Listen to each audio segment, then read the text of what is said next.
এই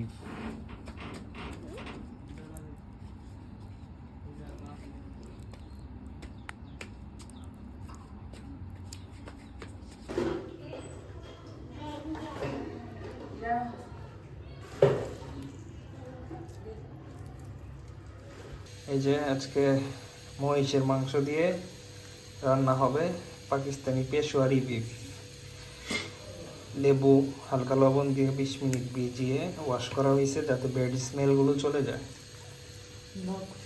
কোনো মশলা হবে না, জাস্ট পেঁয়াজ কয়েক পিস, রসুন আস্ত রসুন, বোম্বাই মরিচ কয়েক পিস কাঁচা মরিচ, এটা হলো গোলমরিচ যেটা বলে, আর কিচ্ছু না, আর লবণ, আর একটু ফ্লেভার আনার জন্য ঘি।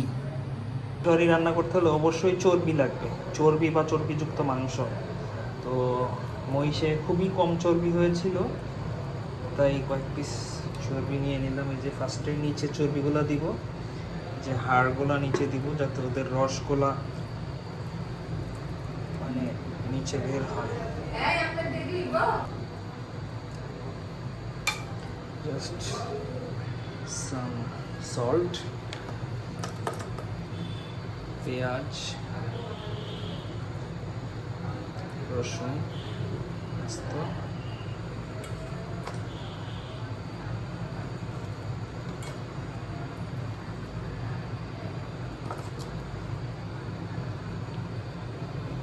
বোম্বাই মরিচ জাস্ট স্মেলের জন্য,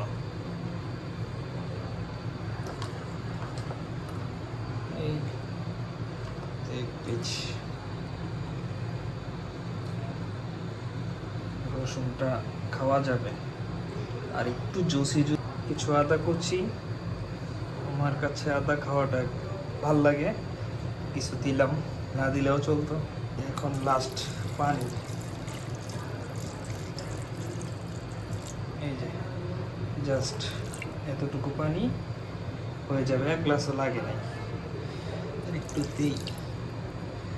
আর যারা হাঁড়িতে রান্না করবেন তাদের আর একটু বেশি পানি লাগবে, প্রেসার কুকারে যেহেতু পানি একটু কম। বাস এনাফ,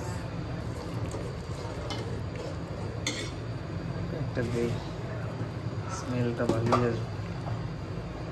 ওকে ডান। চুলা একদম মিডিয়াম আছে, চলবে 15 থেকে 20 মিনিট, জাস্ট একবার চেক করবো।